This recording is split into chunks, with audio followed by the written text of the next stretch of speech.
Hola, qué gusto tenerlos aquí de vuelta. Esta es la clase número 11 de nuestro curso 6, ¿qué es y cómo funciona un gobierno? Derecho Administrativo 1. Esta es una clase muy importante porque vamos a ver un concepto que es vital justo para exigir la rendición de cuentas de los servidores públicos, las obligaciones de los servidores públicos. Pero es un concepto complejo, es un concepto jurídico que tenemos que diferenciar de este mismo concepto que utilizamos en muchas otras ramas de las ciencias sociales. Y por lo tanto necesitamos ir un poquito a la teoría, regresarnos un poquito a la teoría del derecho. Para quienes tomaron clases conmigo en la universidad se acordarán de este concepto. Este concepto lo aprendí de don Ulises Schmil, que es uno de estos grandes estudiosos que tenemos en México de las teorías de Hans Kelsen. Y es una fórmula muy sencilla.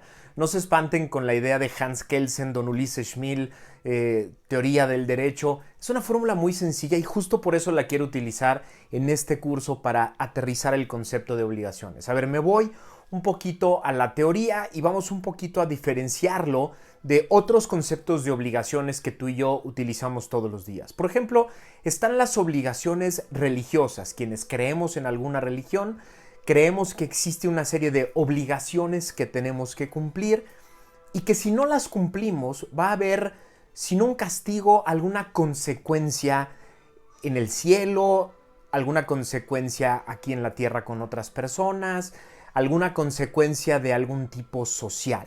Quienes creen en una religión consideran que hay cierto tipo de hipótesis que no son solo recomendaciones, sino adquieren el carácter de obligaciones, porque hay una consecuencia concreta por no cumplirlas. Pero todos estamos, los que no creemos incluso, o los que no creen incluso en cuestiones religiosas, yo sí creo no en las obligaciones, no en las consecuencias, no en un Dios castigador, pero sí creo que hay una serie de principios y valores que rigen una religión. Ahora, en donde sí estamos metidos todos es en grupos sociales que tienen reglas sociales y reglas morales, que solemos llamarles de manera arbitraria quizá obligaciones, porque en realidad no lo son. Es decir, las consecuencias no son consecuencias directas de alguien con poder concreto. Por ejemplo, no debes herir los sentimientos de una persona.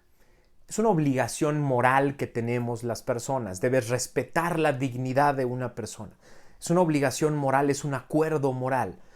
¿Cuál es la consecuencia? La consecuencia puede ser el rechazo, la consecuencia puede ser el que te separen de un grupo, la consecuencia de romper una norma moral, una regla moral, una obligación moral, es que el grupo al que perteneces te aplique algún tipo de consecuencia.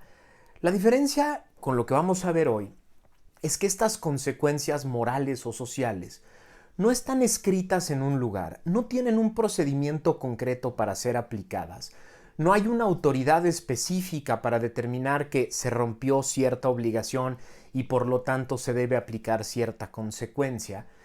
Y por lo tanto el término obligaciones lo utilizamos un poquito de manera arbitraria.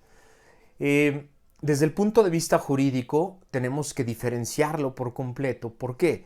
Porque una obligación jurídica tiene una regla concreta, hay una hipótesis específica, hay un procedimiento concreto para ver si se cumplió o no, hay una consecuencia jurídica y hay una institución, un órgano del Estado que se encarga de revisar y de analizar si se cumplió o no la obligación y de finalmente de aplicar la consecuencia. Esa es la gran diferencia que tenemos que hacer siempre entre eso que llamamos obligaciones religiosas, morales, sociales, incluso obligaciones que se derivan, por ejemplo, de los lugares de trabajo, que sí tienen una consecuencia, que a lo mejor tienen más estructura formal porque hay a lo mejor un reglamento interno o un código de conducta y hay una especie de autoridad interna que las aplica y hay una especie de procedimiento que lleva a una consecuencia, pero a pesar de todo eso, eso que sucede al interior de una empresa no es una autoridad, no es el Estado, no es el orden jurídico aterrizando en un caso concreto y en una cosa concreta y en un contexto concreto de una hipótesis derivada de una ley. Por eso también hay que diferenciarlas de las obligaciones que vamos a hablar el día de hoy. La fórmula que les quiero compartir, que a mí me ayudó muchísimo cuando estudié la carrera, es esta que propone Hans Kelsen, que don Ulises Schmil me explicó de manera sensacional y muy sencilla. La fórmula es, si A es, debe ser B. Así de sencillo. A es la condición de B, que es la sanción. Se los pongo en varias fórmulas que ustedes y yo conocemos. Si privo de la vida a una persona, privar de la vida es A, debe ser 40 años de cárcel, la consecuencia. Si robo dinero del erario, debe ser responsabilidad administrativa grave y una consecuencia, delito de peculado, consecuencia de 40 años. Si desvío recursos para beneficio privado, debe ser, y otra vez, una consecuencia concreta. Es así de fácil. Es decir, en el mundo jurídico, en la estructura jurídica, en los conjuntos de normas, tenemos una serie de hipótesis establecidas con esta fórmula que ustedes y yo conocemos como prohibiciones o delitos, ¿no? Esta fórmula es la fórmula típica para establecer un delito. Si se cumple esta condición, si se hace esta conducta, debe ser esta sanción, debe ser esta consecuencia. Pero no solo sirve para establecer delitos, sirve también para establecer responsabilidades administrativas. Pero lo más interesante de todo es que esta fórmula es la única que nos permite establecer que algo es en realidad una obligación jurídica y no cualquier otro tipo de obligación. Me explico. Cuando hay una condición directa de una consecuencia jurídica, de una sanción que se va a imponer por un órgano del Estado, es decir, cuando se da a un homicidio, alguien priva de la vida a una persona y a través de un proceso se prueba que una persona concreta cometió ese delito, privó de la vida a una persona y una autoridad en una sentencia impone una sanción, entonces sabemos perfectamente que nuestra obligación es no privar de la vida a alguien y por lo tanto nuestra obligación es, en contrario, la conducta contraria de A es respetar la vida de todos. Va de nuevo. Si la conducta sancionada es privar de la vida a una persona, si privar de la vida a una persona implica una consecuencia jurídica, una sanción concreta en contra de una persona concreta, quiere decir que privar de la vida a una persona está prohibido jurídicamente. Pero también quiere decir que la obligación, es decir, la conducta contraria a A, es la obligación. Estamos obligados a respetar la vida de todos. Ahora, vamos a ponerlo en términos de los servidores públicos, que es lo que nos interesa hoy. Los servidores públicos tienen una serie de obligaciones jurídicas establecidos en varias leyes. La ley más importante de todas para los servidores públicos es la Ley General de Responsabilidades Administrativas. Hay un curso aquí atrás en este mismo canal, se pueden ir unos videos atrás y hay un curso concreto de cuáles son las directrices de comportamiento de un servidor público y ahí están las 10 directrices más o menos de lo que vamos a hablar hoy de manera general. Bueno, esta Ley General de Responsabilidades Administrativas tiene varias cosas que me gustaría aclarar. Lo primero, el apellido, general. Es una ley general, por lo tanto está por encima de las leyes federales y está por encima de las constituciones locales. ¿Qué quiere decir esto? Que es una ley que le aplica a todos los servidores públicos de todos los órdenes de gobierno, de todos los poderes y de todos los órganos constitucionales autónomos. Quiere decir que en esa ley está todo lo que tenemos que saber en términos generales de cuáles son las obligaciones de los servidores públicos. Y ahorita les voy a explicar por qué sabemos con esta fórmula que son obligaciones. Muy bien. Lo segundo que tenemos que saber de esa ley, recordárselos a varios de ustedes, es que la hicimos ustedes y yo. A mí me tocó redactarla, pero a ustedes les tocó firmar las 634,000 firmas. Es la ley 3 de 3. Esa ley que varios de nosotros promovimos por varios lados. A mí me tocó redactar el primer draft de la ley y luego tuve la fortuna de juntarme con Josefina Cortés y Pepe Roldán Chopa para hacer la versión final que se puso a disposición de la gente, recaudó 634,000 firmas de varios de ustedes y que al final se convirtió en la Ley General de Responsabilidades. La hicimos entre nosotros y la hicimos entre nosotros porque queríamos dejar perfectamente claro a los servidores públicos cuáles eran sus obligaciones, qué esperábamos de ellos y cuáles eran las consecuencias por no cumplirlas. Muy bien. Lo tercero que hay que saber de esta ley, que es muy importante, es que finalmente en esta ley hicimos una separación en 3 apartados de 3 tipos de explicaciones de las obligaciones. Y eso es lo que quiero platicar con ustedes en esta segunda mitad de esta clase. Hicimos 3 apartados, porque las leyes anteriores eran un relajo. Primero teníamos una ley federal de responsabilidades administrativas, leyes en los estados, diferentes ordenamientos que establecían obligaciones para diferentes tipos de servidores públicos. Y cuando se daba cuenta un servidor público, en una sola ley, en un solo artículo, había más de 25,000 hipótesis normativas de lo que se esperaba de ellos, de las obligaciones que tenían con las diferentes combinaciones de las condiciones. Era demencial y era imposible saber cuáles eran las obligaciones reales de los servidores públicos. Por eso hicimos 3 apartados en esta ley que redactamos y que ustedes nos ayudaron a empujar. El primer apartado es el artículo 7. Son las 10 directrices de comportamiento de los servidores públicos. Es el código de conducta de los servidores públicos, lo que esperamos en positivo de los servidores públicos. Estas 10 hipótesis en positivo, como les decía, las platico de manera puntual en 5 clases muy sencillas de 15 minutos aquí atrás en el otro curso. Y por eso no me voy a detener mucho en esto, pero lo que quiero explicarles es esto. Son 10 directrices en positivo, muy sencillas, que puede entender el presidente de la República y el servidor público de más bajo nivel. Son directrices que establecen hipótesis en positivo de lo que esperamos de ellos. Esperamos de ellos que atiendan el bien público antes de los bienes privados y antes del interés privado. Esperamos de ellos que traten a todos por igual. Esperamos de ellos que cuiden el patrimonio del Estado y los recursos públicos.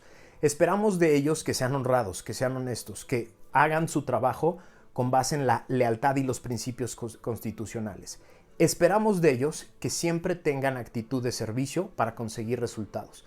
Es decir, en este apartado, en este artículo 7 con las 10 directrices, establecemos el decálogo de lo que esperamos de los servidores públicos, en positivo, de manera muy sencilla. Ahora, ¿cómo hacemos que eso sea una obligación? Que es justo lo que les explicaba con la forma. Muy bien. Vienen los otros 2 apartados.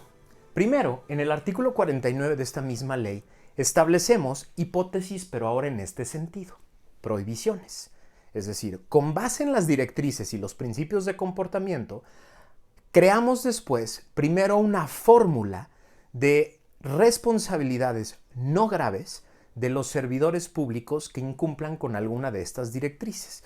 Por ejemplo, los servidores públicos que no declaren a tiempo, los servidores públicos que no cuiden el patrimonio, los que sean negligentes, etc. Una serie de prohibiciones específicas para cuidar básicamente temas de disciplina, temas de orden, temas de organización, temas de comportamiento adecuado en el ejercicio del servicio público. El nombre no graves no implica que no sean necesarias. Se llaman no graves para diferenciarlas del otro apartado, que es el más importante de esta ley, que es el apartado que va del artículo 51 al 64. Este sí es todo un capítulo completo y lo vamos a platicar con calma cuando hablemos del tema del combate a la corrupción. En otro curso diferente al que les platiqué, que está también aquí atrás, hablamos de los 5 tipos de corrupción que más nos afectan a ti y a mí, que están justo en este apartado. Aquí vamos a hablar en general de esto. ¿Cómo definimos el apartado de los no graves del apartado de los graves, de las responsabilidades graves, de las obligaciones graves? Lo definimos con un criterio muy sencillo cuando estuvimos redactando esta ley. Lo que dijimos fue: corrupción, de acuerdo a las definiciones internacionales aceptadas por Naciones Unidas, es la utilización del poder público para beneficio privado. Es decir, todas las veces que un servidor público, ya lo vimos, utiliza sus funciones, sus facultades, los recursos públicos, el órgano a su cargo para beneficio privado, en ese momento estamos en presencia de un acto de corrupción. Es decir, los órganos, las funciones, las facultades, los recursos públicos se crearon para atender al público, para generar servicios para todos nosotros. Cuando un servidor público, titular de ese órgano, ya vimos que los órganos necesitan un titular concreto, titular de ese órgano concreto, se aprovecha de esas funciones, se aprovecha de esas facultades, se aprovecha de los recursos públicos para beneficiarse a sí mismo, para beneficiar a personas cercanas a él o para beneficiar a un interés partidista, religioso, social, etc., se está cometiendo un acto de corrupción. Y eso fue lo que establecimos en los artículos 51 al 64. El soborno, el peculado, el desvío de recursos, el tráfico de influencias, la utilización de información privilegiada para fines privados, etc. Vienen una serie de tipos establecidos en esta fórmula. Es decir, si le pides a una persona dinero para hacer algo que es una de tus facultades, entonces debe ser sancionado con la pérdida del empleo, una destitución y una inhabilitación. ¿Qué quiere decir esto? Que esta fórmula la utilizamos de manera repetida para aterrizar las directrices de comportamiento que están en positivo, es decir, pero como conducta contraria, estás obligado a tal, ¿no? Y después, para que quede claro, en el sentido de prohibición. Si no cumples con esa obligación y en lugar de hacer eso te robas dinero del erario, en lugar de eso pides un moche o una mordida para hacer un acto indebido o traficas con tu influencia o desvías recursos para algo que no era para lo que debían estar establecidos, entonces debe ser B. Entonces hay una consecuencia. Para que esto suceda, esta ley no solo establece estos tres catálogos de directrices, obligaciones de responsabilidades no graves y responsabilidades graves, sino que además, después de esto, vienen las otras dos cosas que implican el debe ser B, que son el procedimiento y las sanciones. Es decir, el proceso que se tiene que llevar desde que se descubre que un servidor público en concreto comete un acto indebido hasta la sanción concreta y el tipo de sanciones. Esta fórmula entonces implica que en una ley como la Ley General de Responsabilidades Administrativas deben estar las obligaciones transformadas después en prohibiciones para que todo el mundo tenga claro el proceso concreto que vamos a llevar, es decir, los diferentes pasos que se van a tomar para que un servidor público pueda debe ser sancionado. Y luego, B, las sanciones, el tipo de sanciones. Básicamente, cómo está estructurada la ley. Después del catálogo, lo que viene es las facultades de investigación de las autoridades que tienen que encontrar que efectivamente se cometió A, juntar las pruebas, reunir un expediente que demuestre que un servidor público concreto cometió A. Después, los pasos que tiene que seguir para integrar ese expediente, entregárselo a una autoridad concreta. Si se trata de el haber incumplido con una obligación no grave, se lo entrega a el mismo órgano interno de control que lo investigó para llevar el procedimiento de responsabilidad administrativa. Si cae dentro de una de las conductas del artículo 51 hasta el 64, entonces integra el expediente para mandarlo al Tribunal de Justicia Administrativa para que éste determine si debe ser B. Junta todas las pruebas, escucha al servidor público, recibe las pruebas del servidor público y una vez que tiene todo en la mano, determina si efectivamente se demuestra que se cometió A y determina si sí se cometió el tipo de sanción, que puede ir en las no graves desde una simple amonestación hasta las graves, la destitución del servidor público de manera inmediata y una inhabilitación hasta por 20 años.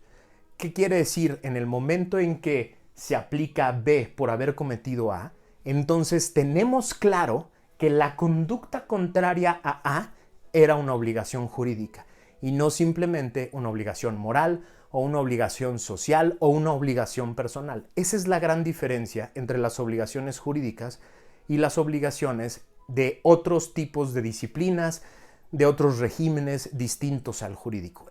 Si esto les queda claro, si esto queda perfectamente redondeado, entonces ustedes van a poder entender cualquier tipo de obligación. Aplicar esta fórmula en positivo y luego en fórmula contraria les va a permitir a ustedes determinar siempre que estén en presencia de una norma si se trata de una obligación o no, si se trata de una obligación completa o de una obligación imperfecta. Es decir, siempre que vean ustedes en la Constitución o en las leyes una obligación puesta como tal, pero sin una consecuencia concreta por el haber incumplido con ella, no se trata de una obligación completa, sino simplemente de un buen deseo.